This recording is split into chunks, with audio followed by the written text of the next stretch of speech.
The Federation restricts technology through treaties and directives, documented constraints meant to govern what can and cannot be deployed. But the technologies that vanish from the strategic landscape are rarely the ones those treaties mention. Genesis devices, interphasic cloaks, soliton wave propulsion, ablative armor generators each appears, demonstrates overwhelming advantage, and then disappears without formal prohibition.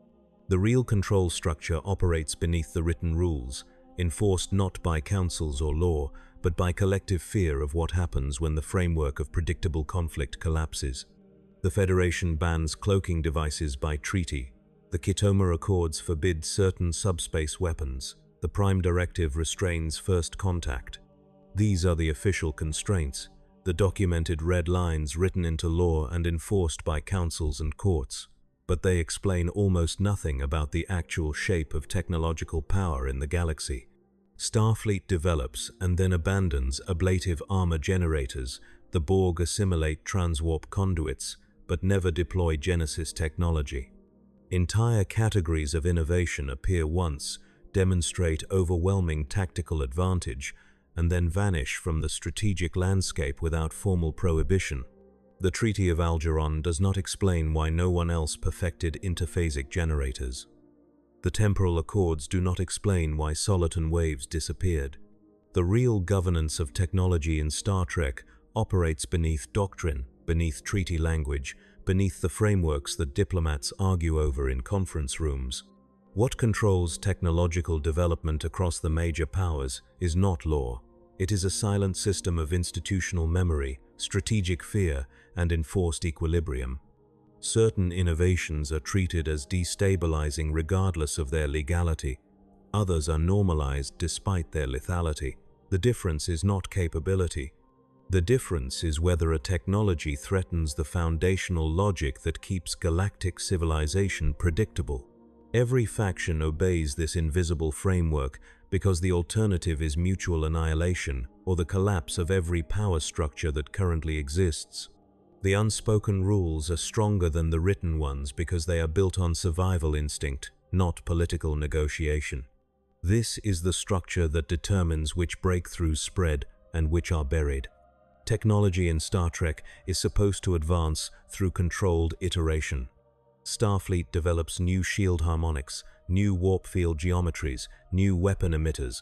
The Klingons refine disruptor arrays and bird of prey hulls. The Romulans improve cloaking efficiency. Each faction improves incrementally within established categories because incremental improvement is predictable. Predictability allows deterrence. Deterrence allows diplomacy. Diplomacy prevents total war. The system depends on every major power knowing what the others can and cannot do.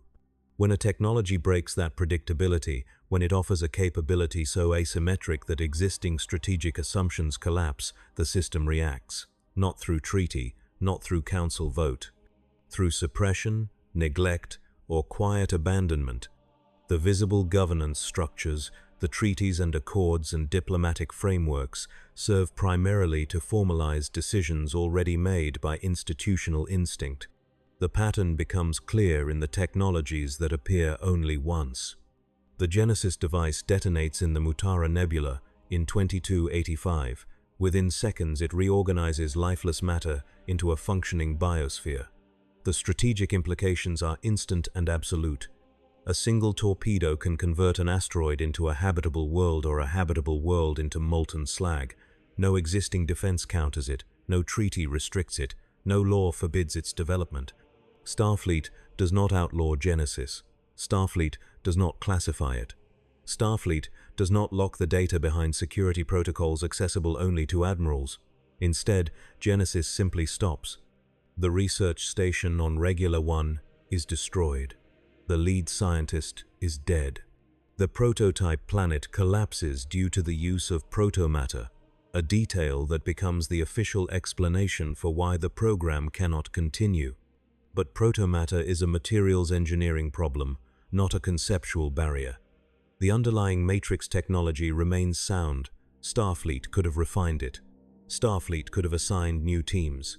Starfleet could have continued development under deep classification. Starfleet did none of these things.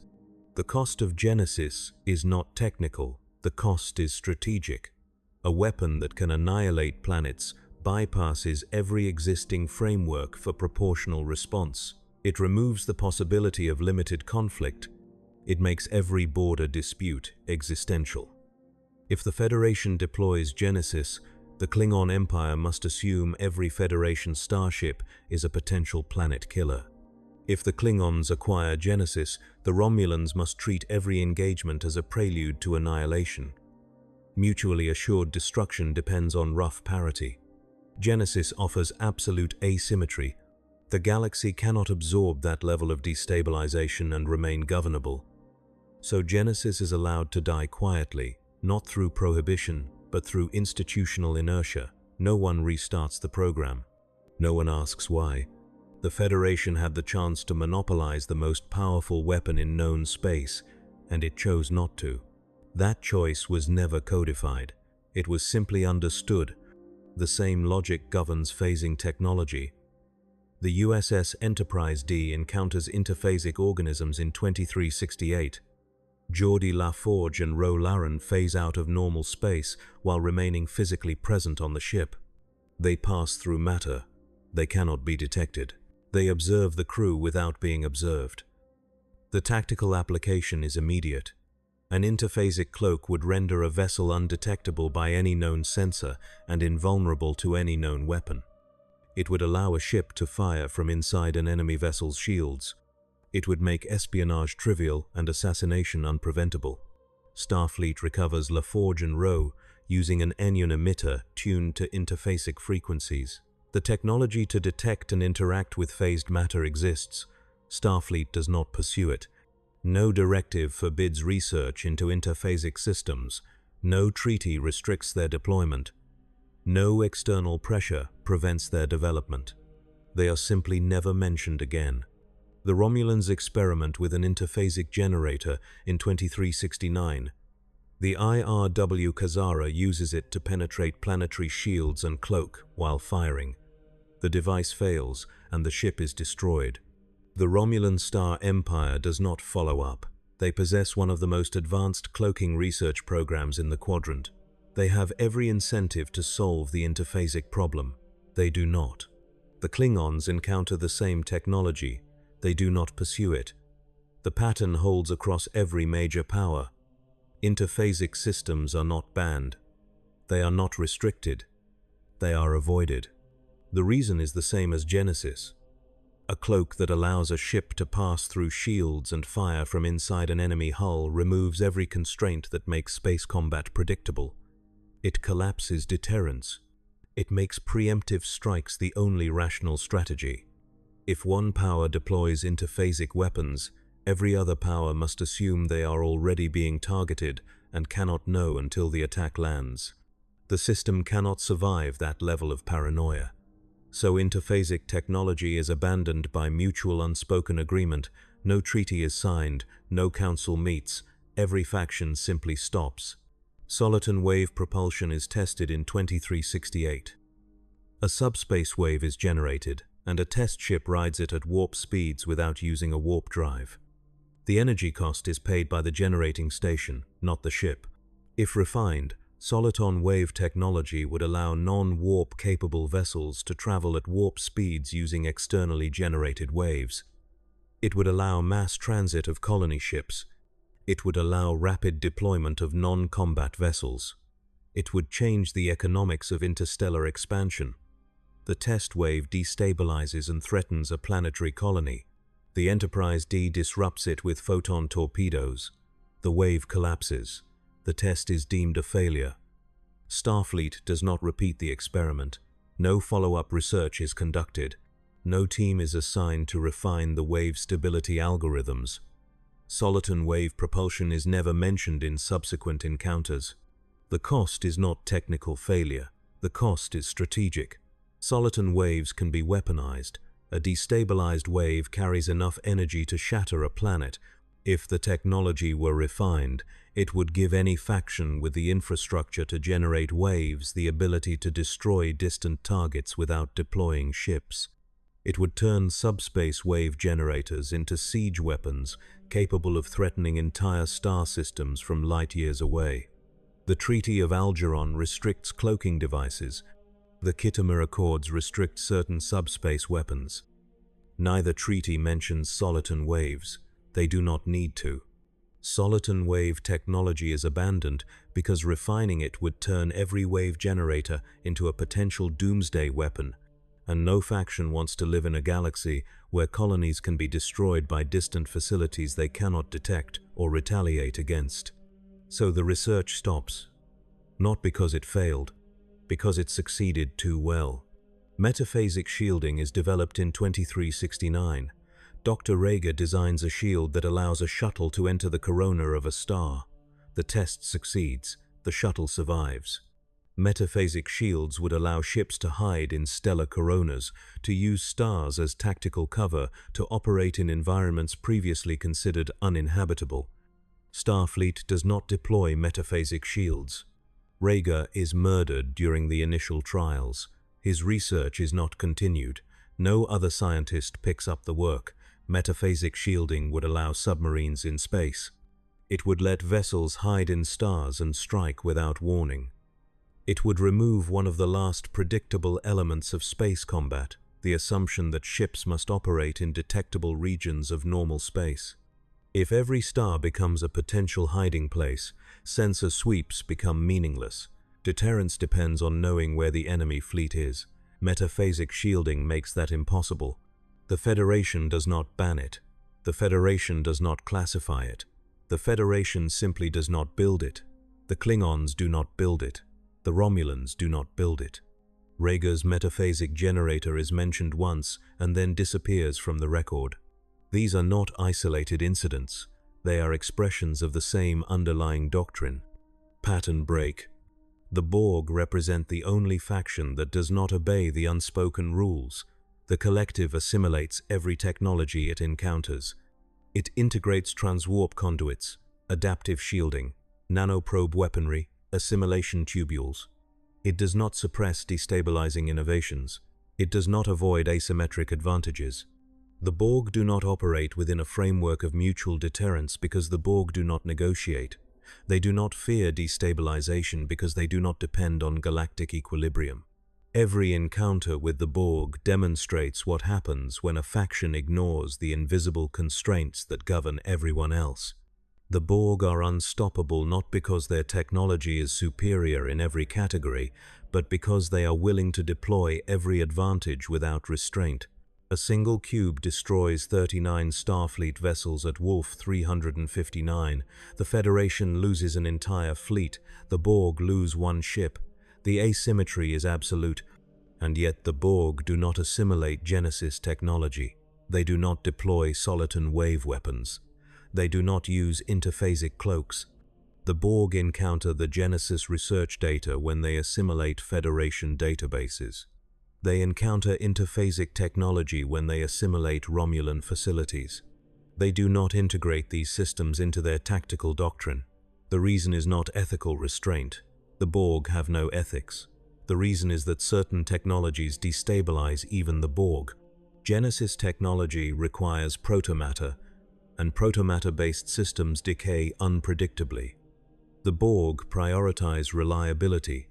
A weapon that might annihilate the target or collapse into useless slag does not meet collective standards. Interphasic systems require precise anion field calibration. If the calibration fails, the ship phases into solid matter and is destroyed. The Borg do not tolerate failure modes they cannot eliminate through redundancy. Soliton wave weapons depend on external infrastructure. The Borg operate independently. They do not build weapons that require support from distant facilities. The technologies that destabilize the Federation also destabilize the Borg, but for different reasons. For the Federation, the cost is strategic. For the Borg, the cost is operational. But the result is the same. Certain innovations are not deployed. The difference is that the Borg make this choice consciously. The Federation makes it instinctively. The Dominion operates under similar constraints. The Founders possess shape-shifting Jem'Hadar soldiers and Ketracel white dependency as control mechanisms. They do not develop planet-killing weapons. They do not deploy interphasic cloaks. They do not pursue soliton wave artillery. The Dominion's strategy depends on predictable, overwhelming force. Jem'Hadar attack ships swarm enemy positions. Orbital platforms blockade planets. Changelings infiltrate governments. These are all tactics that fit within the existing framework of galactic conflict. They are brutal. They are effective. But they are not destabilizing. A Jem'Hadar attack can be countered with superior numbers or better tactics. A changeling infiltrator can be detected with blood screenings. The Dominion does not pursue technologies that would collapse the predictability of conflict because the Dominion benefits from predictability. Predictable conflicts can be won through superior logistics and discipline, and the Dominion has both. When the Breen introduce energy-dampening weapons in 2375, the Dominion integrates them immediately. The Breen weapon disables ship power systems on contact. It bypasses shields.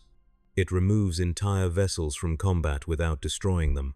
Starfleet has no counter. The weapon spreads through the Dominion fleet within weeks. But the Breen weapon is not destabilizing in the same way Genesis or interphasic cloaks are destabilizing. The weapon disables ships. It does not annihilate planets. It does not phase through matter. It does not create doomsday waves. It is powerful, but it operates within the boundaries of recognizable space combat. Starfleet eventually develops a countermeasure by modifying shield harmonics.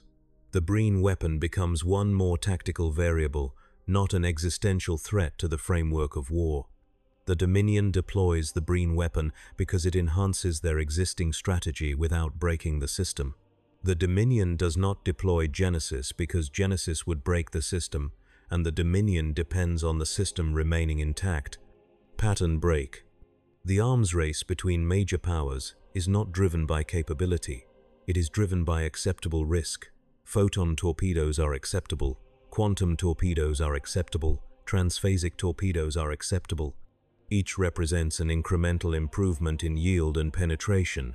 Each can be countered with better shields or point defense. The progression from photon to quantum to transphasic does not collapse deterrence because the escalation is gradual and the counters exist. Ablative armor generators are developed by Starfleet in the early 372nd. The USS Voyager deploys them in the Delta Quadrant in 2378. The armor absorbs tremendous damage and regenerates between hits. Voyager uses ablative armor to destroy multiple Borg cubes. Starfleet does not deploy ablative armor generators fleet-wide. The technology is proven. The tactical advantage is clear. Starfleet does not integrate it into standard ship designs. No official explanation is given. The likely reason is cost, but not financial cost, strategic cost. Ablative armor generators represent a defensive advantage so significant that they would force every other power to develop equivalent systems or accept permanent inferiority. If Starfleet deploys ablative armor across the fleet, the Klingons must respond, the Romulans must respond, the arms race accelerates. Resources are diverted from exploration and diplomacy to military production. The balance of power remains the same, but the economic cost to maintain it increases. The Federation avoids this outcome by not deploying the technology. Voyager is allowed to keep its advanced systems as a unique asset. The rest of the fleet continues with standard shield grids. The balance is preserved. This is not a treaty decision. No council votes on ablative armor deployment. This is an institutional decision made without formal deliberation. Starfleet Command looks at the long-term cost of deploying ablative armor, calculates the economic and strategic burden of the resulting arms race, and decides the advantage is not worth the expense. The technology exists. It is simply not used. Transwarp drive follows a similar pattern. Starfleet experiments with transwarp in the 2282nd. The USS Excelsior is built as a testbed for transwarp propulsion. The experiment fails. The drive is not integrated into subsequent ship designs. Starfleet returns to standard warp drive and refines it incrementally. The Borg use transwarp conduits. Voyager steals Borg transwarp coils and uses them to cut years off the journey home. Starfleet does not reverse engineer Borg transwarp technology. The coils are studied, the data is analyzed. No transwarp-equipped vessels enter service. The reason is the same as ablative armor. Transwarp would grant a decisive strategic advantage. A fleet that can cross the quadrant in days instead of weeks can project power in ways that current warp technology does not allow. If Starfleet deploys transwarp, the Klingons and Romulans are forced to acquire it or accept inferiority. The arms race escalates, the expense increases, the balance shifts but does not break. Starfleet chooses not to shift it. The technology is archived. Standard warp drive continues to improve. Maximum warp factors increase gradually from 9.6 to 9.975. The pace of advancement is controlled. The other powers keep up. No one is forced into desperation. The system remains stable. The unspoken rule is this: do not deploy a technology that forces your rivals into existential panic. Panic leads to preemptive strikes. Preemptive strikes lead to total war. Total war destroys everyone. Chronometric particles and temporal weapons represent the final frontier of destabilization. In 2373, the USS Voyager encounters a Krenim timeship capable of erasing objects from history. The weapon does not destroy. It removes. A vessel hit by the temporal weapon never existed. Its crew never lived. The tactical implications are absolute. A faction with temporal weapons can erase enemy fleets, enemy colonies, enemy governments. They can rewrite history to eliminate rivals before those rivals develop warp drive. No defense exists. No counter is possible. The timeship is destroyed by a temporal incursion wave when Voyager rams it and creates a paradox. The weapon is erased from history along with the ship. Voyager's records of the encounter are fragmented. Starfleet does not pursue temporal weapons. The temporal accords, negotiated in the 29th century and enforced retroactively, restrict the use of time travel for military purposes. But the accords do not explain why no 24th century power attempts to develop temporal weapons before the accords exist.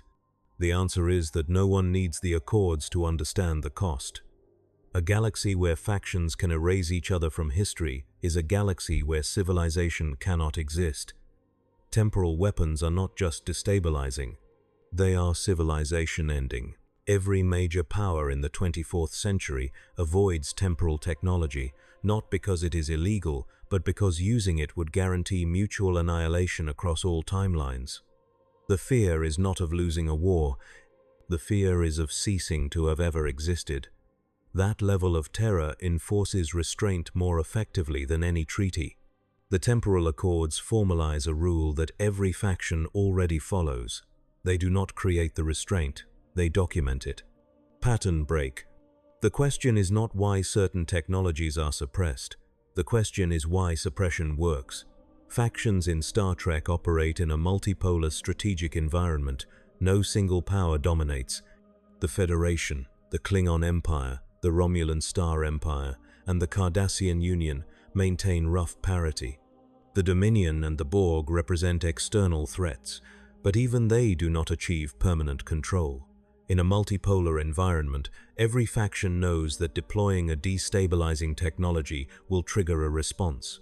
The response will be either imitation or annihilation.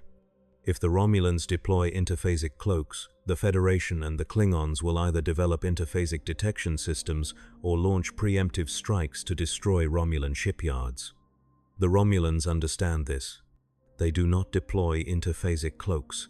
If Starfleet deploys Genesis devices, the Klingons and Romulans will either acquire Genesis or destroy every Federation facility capable of producing it. Starfleet understands this. They do not deploy Genesis. The enforcement mechanism is fear, not fear of defeat, fear of destabilization so severe that the existing order collapses. The Federation depends on the existing order. The Klingons depend on it. The Romulans depend on it. Every major faction has invested centuries in building the infrastructure, alliances, and doctrines that allow them to compete without triggering mutual annihilation. A technology that threatens that framework is a technology that threatens everyone, including the faction that deploys it. So the technology is not deployed, no treaty is signed, no council votes. The decision is made by institutional survival instinct. Smaller powers do not follow the same logic. The Breen develop energy-dampening weapons. The Kazon fight over water. The Vidians harvest organs. These factions operate outside the framework of galactic deterrence because they do not have the infrastructure to threaten the larger order. The Breen weapon is powerful, but the Breen do not have the industrial base to produce enough weapons to threaten the Federation, the Klingons, and the Romulans simultaneously. The weapon is deployed because deploying it does not trigger the same existential response. The major powers tolerate the Breen weapon because it is a tactical problem, not a strategic threat. If the Breen had deployed Genesis, they would have been annihilated immediately. The unspoken rules apply only to factions powerful enough to destabilize the system. Everyone else is ignored. Section 31 operates as the enforcement mechanism for technologies that cannot be openly suppressed. The organization exists outside official Starfleet command structures. It has no legal authority. It has no budget. It has no oversight. Section 31 justifies its existence by claiming to protect the Federation from threats that Starfleet cannot openly engage. In practice, Section 31 ensures that destabilizing technologies do not spread. When the Founders threaten the Alpha Quadrant, Section 31 develops a biological weapon that targets changeling physiology. The weapon is deployed covertly. It infects the Founders. It nearly succeeds in eradicating the entire species. Starfleet Command does not authorize the weapon. Starfleet Command does not know the weapon exists until after it is deployed.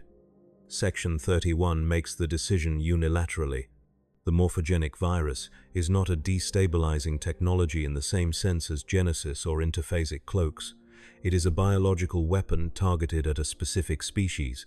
It does not collapse the framework of galactic conflict. It ends one specific threat. Section 31 deploys it because deploying it serves Federation interests without triggering a broader arms race. No other faction develops morphogenic viruses because no other faction faces the same threat. The weapon is used once and then disappears. Section 31's role is to deploy technologies that the Federation cannot officially endorse but also cannot afford to ignore. This includes covert weapons, intelligence operations, and suppression of technologies that Starfleet might be tempted to use if they were more widely known. Section 31 does not suppress Genesis or interphasic cloaks because it does not need to. Those technologies suppress themselves through institutional inertia and strategic fear. Section 31 suppresses technologies that do not trigger the same fear, technologies that might be quietly deployed without immediate retaliation. This includes certain artificial intelligence research, certain genetic augmentation techniques, and certain offensive cyber weapons. These technologies are not destabilizing at the galactic level, but they are destabilizing at the factional level. Section 31 ensures they do not spread beyond controlled channels. The existence of Section 31 proves that the Federation understands the need for covert enforcement. The unspoken rules are not self-executing. They require active maintenance. Section 31 provides that maintenance. The Romulan Tal Shiar and the Klingon Imperial Intelligence operate under similar logic. Every major power has an organization tasked with ensuring that destabilizing technologies are controlled. These organizations do not coordinate openly. They do not share intelligence. They do not trust each other, but they all enforce the same invisible framework because they all depend on the same outcome, a galaxy where conflict is predictable and deterrence is possible. Pattern break. The clincher is not a technology. The clincher is a pattern of non-deployment. In 2371, the USS Defiant is commissioned. The ship is designed for one purpose: to fight the Borg. Defiant-class vessels are heavily armed, heavily armored, and equipped with ablative armor, quantum torpedoes, and pulse phaser cannons. The Defiant is Starfleet's first pure warship in decades. Starfleet builds fewer than 20 Defiant-class vessels. The class is successful. The ships perform well in combat against the Dominion. They survive engagements that destroy larger vessels. Starfleet does not expand production. Defiant-class ships remain a small, specialized force. The Galaxy-class production run continues. Sovereign-class vessels are introduced as multi-role explorers. The Defiant class is not scaled up. The reason is institutional identity. Starfleet defines itself as an exploration and diplomatic service.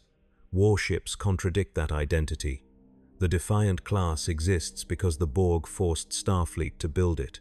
The class is tolerated as a necessary exception, but Starfleet does not allow the exception to become the norm. Building a fleet of Defiant-class warships would require Starfleet to redefine itself as a military force. That redefinition would change the Federation's relationship with its neighbors. The Klingons would see a Starfleet battle fleet as a threat. The Romulans would see it as preparation for war. The diplomatic cost would outweigh the tactical benefit. So Starfleet builds a handful of Defiants, uses them where needed, and stops. The production cap is not a resource constraint. It is a strategic choice. This is the invisible rule at its clearest. Starfleet could build more warships. Starfleet chooses not to because building more would destabilize the diplomatic framework that allows the Federation to exist. The Defiant class is the most effective ship design in the fleet. It is also the most tightly controlled. The same logic applies to every other technology discussed. Genesis could be refined. Starfleet chooses not to refine it. Interphasic cloaks could be perfected. Starfleet chooses not to perfect them. Ablative armor could be deployed fleet-wide. Starfleet chooses not to deploy it. Soliton wave propulsion could be weaponized. Starfleet chooses not to weaponize it. The pattern is consistent. Starfleet identifies a destabilizing technology, evaluates the long-term strategic cost, and decides the cost is too high. The decision is made quietly. No announcement is issued. No directive is filed. The research is archived. The prototype is mothballed. The records are classified at a low enough level that they are accessible but obscure enough that no one looks for them. The result is a fleet that improves incrementally, never decisively. Starfleet in 2380 is more capable than Starfleet in 2360. But the improvement is gradual. The Klingons keep pace. The Romulans keep pace. The balance holds. Wars are fought. Treaties are signed. The system endures. This is not stagnation. This is controlled evolution. The pace of advancement is deliberately managed to prevent any single faction from gaining an insurmountable lead. Every major power follows the same strategy. The Romulans do not deploy interphasic cloaks even though they invented them. The Klingons do not pursue Genesis even though they have the technical capacity. The Cardassians do not develop temporal weapons even though they possess the theoretical knowledge. Every faction obeys the same unspoken rules because every faction benefits from the stability those rules create. The misconception is that technological advancement in Star Trek is driven by innovation. It is not. It is driven by acceptable risk. The technologies that spread are the technologies that fit within the existing framework. The technologies that do not spread are the technologies that threaten the framework. The framework is not written down. It is not taught in academies. It is not debated in councils. It is simply understood, the way predators understand territory and prey understand danger. The galaxy is not governed by the Prime Directive or the Treaty of Algeron or the Kitoma Accords. The galaxy is governed by the silent agreement that certain powers must never be unleashed because unleashing them would destroy the conditions that make civilization possible. Genesis, interphasic cloaks, soliton wave weapons, temporal erasure, morphogenic viruses, ablative armor fleets, transwarp armadas, metaphasic submarines. These are not science fiction. They are canon technologies that exist, that work, and that are never used. Not because they are illegal, because using them would end the world. And every faction knows it. The real rule is this: the most powerful technologies are the ones that are never deployed. Power in Star Trek is defined not by what a faction can build, but by what a faction chooses not to build. The Federation could annihilate the Klingon Empire with Genesis devices. The Romulans could decapitate Starfleet Command with interphasic assassins. The Borg could erase the Federation from history with temporal incursion. None of these things happen. Not because the technology does not exist, because the cost of using it is mutual annihilation, and mutual annihilation benefits no one. The unspoken rules are stronger than any treaty because they are enforced by the one law that every faction obeys, the will to survive. Starfleet survives by not deploying Genesis. The Romulans survive by not perfecting interphasic cloaks. The Klingons survive by not building soliton wave artillery. The Dominion survives by not pursuing temporal weapons. Every faction that breaks the rules is destroyed. The Krenim timeship erases itself. The Genesis planet collapses. The Romulan interphasic cloak kills its own crew. The pattern is clear. The galaxy punishes those who deploy destabilizing technologies, not through military action, but through the inherent instability of the technologies themselves. This is the ultimate constraint. The technologies that threaten the framework are the technologies that cannot be controlled. Genesis decays. Interphasic systems phase into solid matter. Soliton waves destabilize. Temporal weapons create paradoxes. The Borg do not deploy them because the Borg cannot tolerate unpredictability. The Federation does not deploy them because the Federation cannot tolerate instability. The Romulans do not deploy them because the Romulans cannot tolerate chaos. Every faction independently arrives at the same conclusion. Certain powers are too dangerous to use, not because they might fail, but because they might succeed. A galaxy where Genesis works, where interphasic cloaks are reliable, where soliton waves are stable, where temporal weapons are controllable, is a galaxy where the first faction to deploy them wins everything, and the last faction to deploy them loses everything. That galaxy would last exactly as long as it takes for the first Genesis device to detonate, the first interphasic assassin to strike, the first soliton wave to collapse a star system, the first temporal incursion to erase a rival from history. After that, the galaxy would be a smoking ruin populated by ghosts and regrets. No one wants to live in that galaxy, so no one builds it. The unspoken rules are not restraint. They are survival instinct coded into doctrine, into institutional memory, into the collective fear of every faction that has ever looked at a planet-killing weapon and understood what deploying it would mean. The rules are invisible because they do not need to be visible. They are obeyed because disobedience is extinction. Starfleet does not deploy Genesis because deploying it would end Starfleet. The Romulans do not perfect interphasic cloaks because perfecting them would end the Romulan Star Empire. The Klingons do not weaponize soliton waves because weaponizing them would end the Klingon Empire. The Borg do not use temporal weapons because using them would end the collective.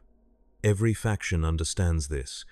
Every faction obeys, and the galaxy endures. The official story is that technology in Star Trek is governed by law, by treaty, by regulation. The real story is that technology in Star Trek is governed by fear. Fear of annihilation.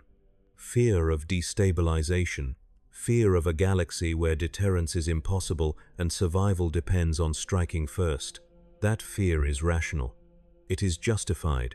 It is the only thing standing between the Federation and the Klingon Empire and the Romulan Star Empire and total war. The unspoken rules are the architecture of that fear, refined over centuries, encoded into every decision Starfleet Command makes when it looks at a breakthrough and decides not to deploy it. The rules are not written because writing them would make them negotiable. They are unspoken because speaking them would invite challenge.